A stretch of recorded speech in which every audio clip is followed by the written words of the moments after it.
At 22:17 local time, 3 U.S. Air Force B-1B Lancers were racing north across the Persian Gulf toward Kharg Island. For 2 weeks, the coalition had turned Iran's military into scrap metal and deliberately left this one island untouched.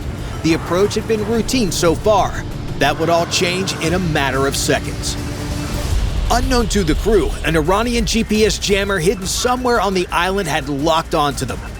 Inside the lead B-1, call sign Packer 61, the weapons officer watched his bomb solutions drift. The predicted impact points had been tracking clean for an hour. Tight clusters, single-digit accuracy. Now they were crawling east across his display. 1 meter, 3, 7. He recycled the alignment, same drift, 12 meters and widening. On any other target, 12 meters is a rounding error. On Kharg Island, 12 meters puts a 500-pound bomb through the wall of a crude oil storage tank instead of the cruise missile bunker next to it. He pulled up the electronic warfare display. GPS jamming, radiating from somewhere on the island's northern shore, strong enough to poison every satellite-guided weapon in the formation, and it was getting stronger with every mile they closed. 9 minutes to the release point, the strike lead didn't hesitate, pushed the Black Aces forward. 2 FA-18 Super Hornets from VFA-41 were already flying suppression escorts south of the formation. Find the jammer, destroy it before the bombers get there. The lead pilot rolled in with a GBU-39 small-diameter bomb, 258 pounds, GPS-guided, surgical. The SDB tracked its coordinates faithfully and faithfully missed by 15 meters. The jammer was degrading the very weapon aimed at destroying it. Think about that. The thing protecting itself with the exact problem it was causing, like trying to cancel your wife's credit card while she's the one who handles the bank login. He came around for a second pass, lower this time, descending through 12,000 feet where his targeting pod could paint the building with a laser instead of trusting the poisoned GPS signal. Direct hit. The building folded, and the jamming signal dropped by half and kept right on transmitting. The source wasn't in the building. It was underneath it. A hardened basement that the bomb couldn't touch. He needed a penetrator he didn't carry. Here's where things get interesting. If you look here at the island layout, Kharg handles 90% of Iran's crude exports. The coalition wanted the military targets destroyed and the oil left standing. You don't win a war and then set the global economy on fire. But a cruise missile bunker sits 187 meters from a crude oil storage tank. GPS jamming works like someone blasting an air horn next to your phone while you're trying to follow turn-by-turn directions. The satellites are still talking, but your phone can't hear them over the noise. A 15-meter drift cracks the containment berm, and the oil starts burning whether you aimed at it or not. Then the defensive systems officer cut across the radio with news that made everything worse. Search radar, bearing 345. PRF matches Kibosh. They see us. If you look here on the threat display, the Kibosh is the search radar for the Mersad, Iran's domestically built surface-to-air missile system. Think of it as a home renovation project where half the parts come from the original American Hawk missile and the other half were whatever Iran could build in the garage under sanctions. Not as capable as the Russian S-300s Israel smashed last year, but the Mersad throws Shalemic missiles at Mach 3, and right now it knew exactly where 3 B-1s were. The B-1. It's a lot of aircraft, fast, heavy, and about as stealthy as a bonfire. 3 square meters of radar cross-section at 18,000 feet. 3 Lancers up there had the radar signature of a minivan with the high beams on. 30 seconds later, Mersad is illuminating. Hadi fire control radar. They just went from watching to aiming.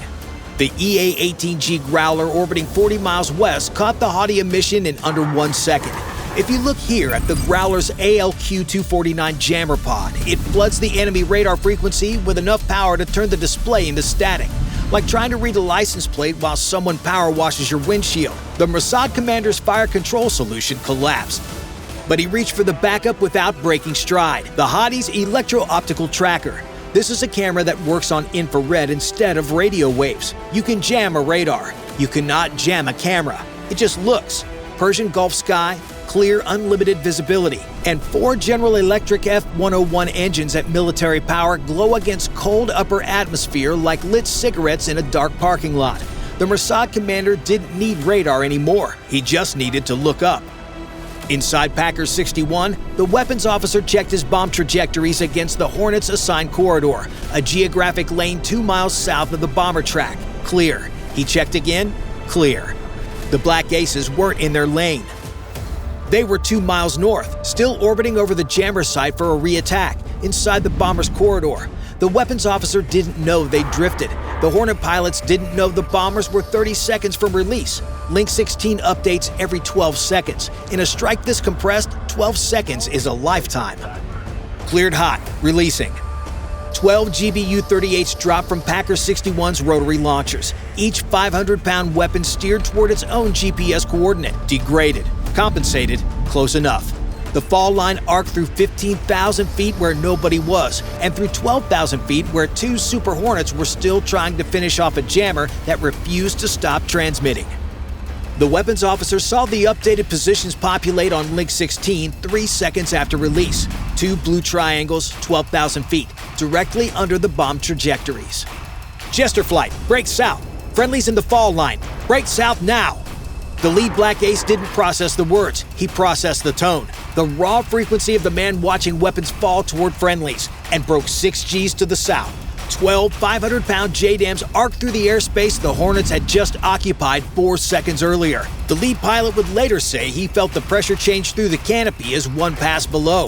4 seconds between a routine deconfliction update and a friendly fire incident that would have cost 2 $70 million aircraft and their crews. Both Hornets scattered 10 miles south, no fighters overhead. The suppression element gone. One Iranian engineer in one hardened basement had pulled the entire strike package apart at the seams. The B-1 weapons officer reached for the one tool that could fix 2 problems at once. He programmed 2 aim points, the Mersad launcher and the comms facility 400 meters north that intelligence flagged as the jammer's real location. Fix the SAM and the GPS in the same 5-second window, or don't fix either. He squeezed the release. Packer 61 lurched as it dropped off the center line. The JASSM turbofan lit and the weapon dropped toward the wave tops until it was gone. 2,200 pounds of cruise missile, now skimming 50 feet above the Gulf on inertial guidance. No GPS, no radar emission, nothing for the island's sensors to hear. It threaded between Iranian coastal surveillance stations at just under the speed of sound, hugging the water the way a submarine hugs a thermocline. 12 kilometers out, the infrared seeker switched on. The Mersad commander, staring at the sky through his electro-optical tracker, scanning for bombers at altitude, would never see a missile sneaking in from the south, behind his battery at wavetop height. 3 seconds later, the JASSM's infrared seeker acquired the Mersad launcher's thermal bloom.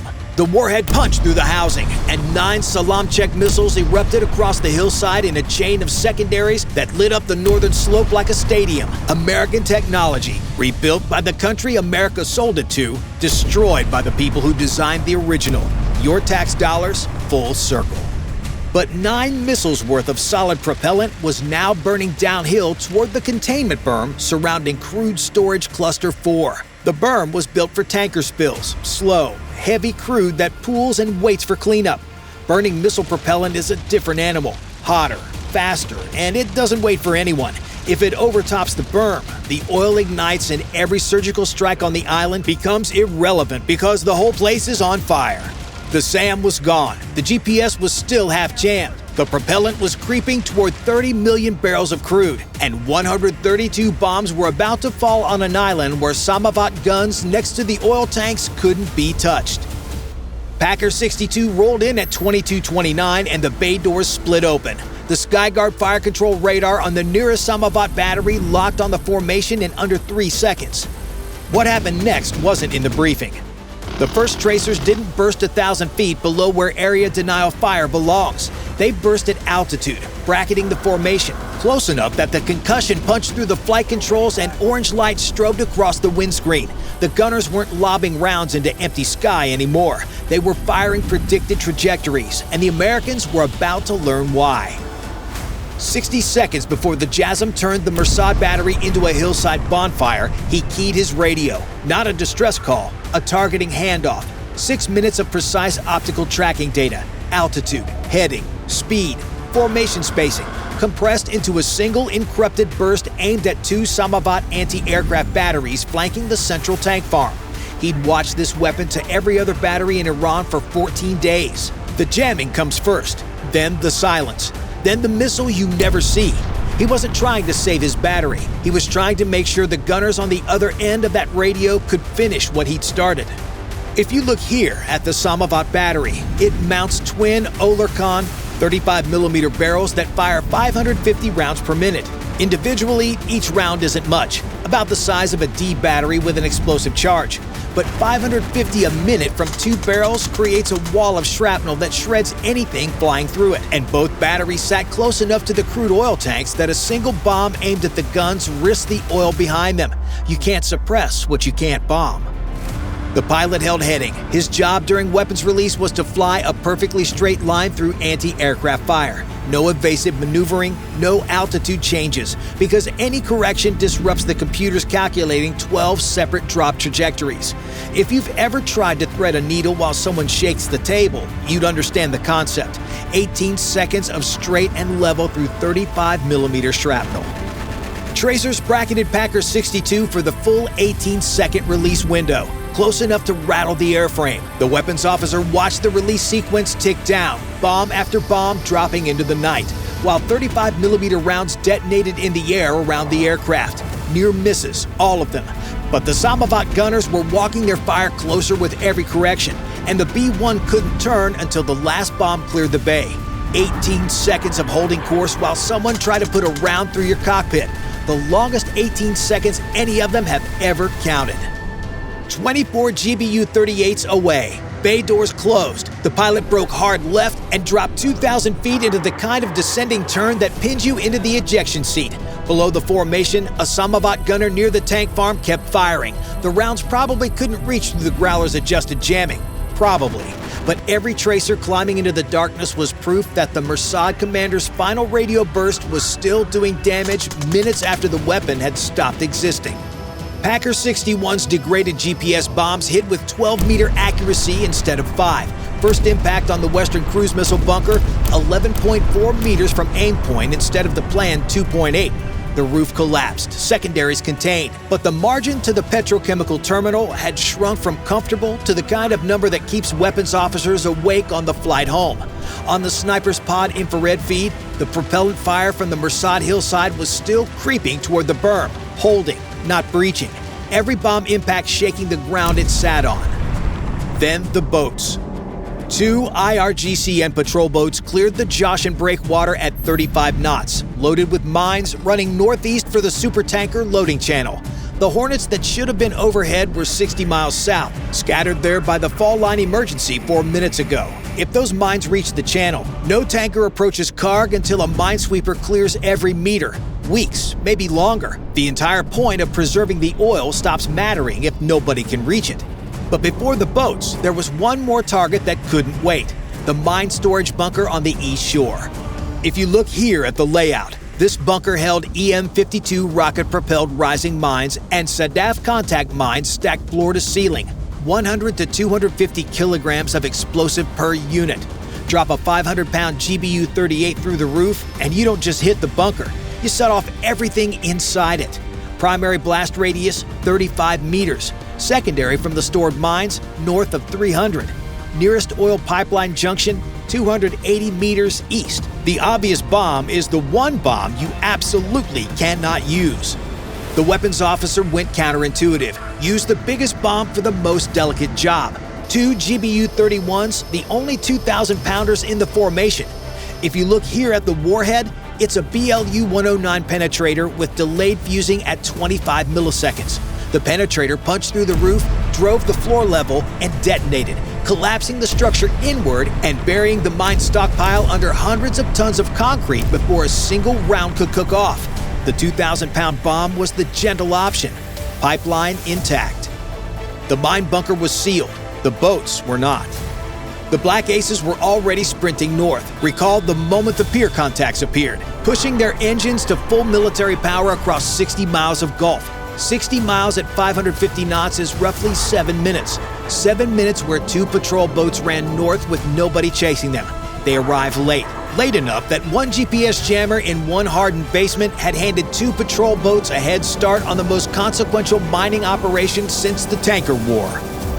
The lead pilot put the JASSM pier on his targeting pod, 5 of the original 7 boats still sat at the pilings. His GBU-39s walked through the tied-up hulls in 4 rapid releases, boats folding at the pilings like aluminum cans. 5 boats in under a minute. Not bad for a pilot who'd nearly been hit by his own side 10 minutes ago. 2 boats made it out. Catching them meant descending to 12,000 feet for reliable infrared tracking on targets that small, which put both Hornets inside the effective envelope of the Samavat batteries. At 18,000, the 35mm rounds barely reached. At 12,000, the Hornets were textbook targets. The lead pilot descended anyway. 12,000 feet, tracers reaching for him now with intent. Bursts bracketing his flight path as the Skyguard walked corrections toward his computed position. The shells didn't just flash, they concussed, each airburst thumping through the airframe like someone kicking the fuselage from the outside. He needed the targeting pod locked on the lead boat, which meant steady wings, which meant no evasive maneuvering, which meant flying a straight line through accurate fire from guns that couldn't be bombed. He switched to GBU-54 laser JDAM. If you look here at the weapon, it's a 500-pound bomb with dual-mode guidance. The laser from his pod paints the boat's hull the way your headlights track a deer on a dark road. Wherever the boat moves, the weapon follows. But only as long as his hand holds steady on the designator. One flinch from a close burst and the laser walks off the hull and a 500-pound bomb goes stupid into the Gulf. And at 12,000 feet, the flinch opportunities were coming every 3 seconds. A 35mm airburst detonated close enough to rattle the canopy frame. He held the laser. The boat's captain had turned head-on, narrowing his thermal profile to 4 meters while running at full throttle. Smart. Also meant the pilot had to hold a laser on a 4-meter hull bouncing through his own wake at 35 knots while tracers bracketed the aircraft from both sides. Impact tore the lead boat apart at full speed. His wingman was already tracking the second craft, which had broken west toward the island shallows. The wingman cut inside the turn at 11,000 feet, tracers arcing past the canopy, and put a GBU-54 into the stern. The boat folded backward over its own wake.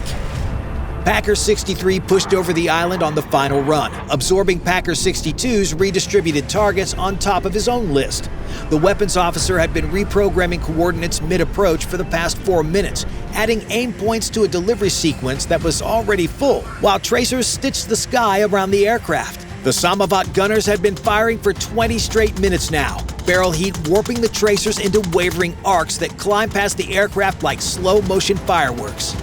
The airport control tower, 3 decades of IRGC helicopter coordination from its top floor, collapsed into its own foundation. The military district headquarters took 2 GBU-38s and the second floor ceased to exist. The barracks complex behind it folded next. Then the communications relay that had been feeding target updates to the patrol boats.